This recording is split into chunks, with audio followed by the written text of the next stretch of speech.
il y a la question de la rémunération qui se pose. Vous, comment vous avez appréhendé ce sujet en tant que créa? Et surtout, plus particulièrement aujourd'hui, si vous vendez des trucs, que ce soit du produit ou du service, comment vous faites pour définir votre prix? Moi, je parle beaucoup avec des gens du milieu déjà. Venant d'une école, du coup, c'était plus simple parce que j'ai plein de, que ce soit les profs ou les élèves, de parler entre nous un peu pour savoir. Après, ça dépend vraiment de ce que tu vends, parce que moi, je vends plein de trucs différents. Tu vends quoi, par exemple? Parce que le sable de la plage, du marché. les boîtes de camembert en carton, brut. Non mais du coup, ouais, aujourd'hui, j'imagine qu'aujourd'hui, tu vends des prints, des prestats de photos. Des prestats photos, des prints ou des dessins, des produits dérivés, des trucs comme ça. Mais un shooting photo, ça dépend de ce que tu fais. Mais tu as par exemple tout ce qui est avant, la DA, imaginer ta photo. Tu as le temps là-bas à faire ta photo, tu as toute la post-prod qui généralement prend genre... Attends, mais le shoot, il a duré qu'une heure. Il y a trop de photos.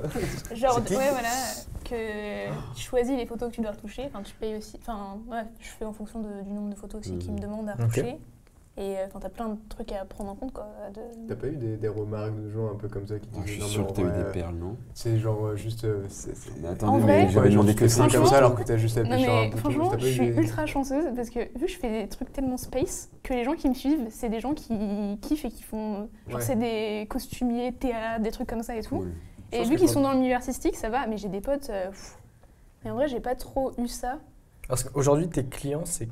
qui, en gros, c'est du particulier. On en parlait d'ailleurs la dernière fois. Plein de trucs différents. En vrai, je dis oui à tout. J'ai fait aussi de l'événementiel, j'ai fait des photos pour des petites boutiques. Et quand c'est comme ça, donc c'est ces personnes-là qui viennent te chercher? Pour le moment, ouais. Là, j'ai juste... Elles viennent avec un budget ou c'est toi qui leur fais un devis? Je leur fais un devis généralement. Okay. Ils me disent je veux tant de photos et je leur dis voilà par rapport au budget, sinon on peut faire autre chose. Voilà, okay. Et du coup, il faut bien que tu annonces un premier prix, une première et j'explique invitation. tout parce que justement, peut-être pour ça aussi que j'ai moins de gens qui sont casse-couilles, c'est que moi je dis si je veux faire une mise en scène, je vais prendre tant de temps pour la DA. Moi par exemple, je peins mes fonds, donc peindre un fond, je l'achète pas le fond quoi. C'est un truc. Parfois je fais des make-up, il y a plein de il y a beaucoup de choses à prendre en compte et je détaille énormément. Ouais, tu viens pas juste avec ton boîtier. Non, j'explique que je fais tout, j'explique combien de temps je passe en retouche par photo. Okay.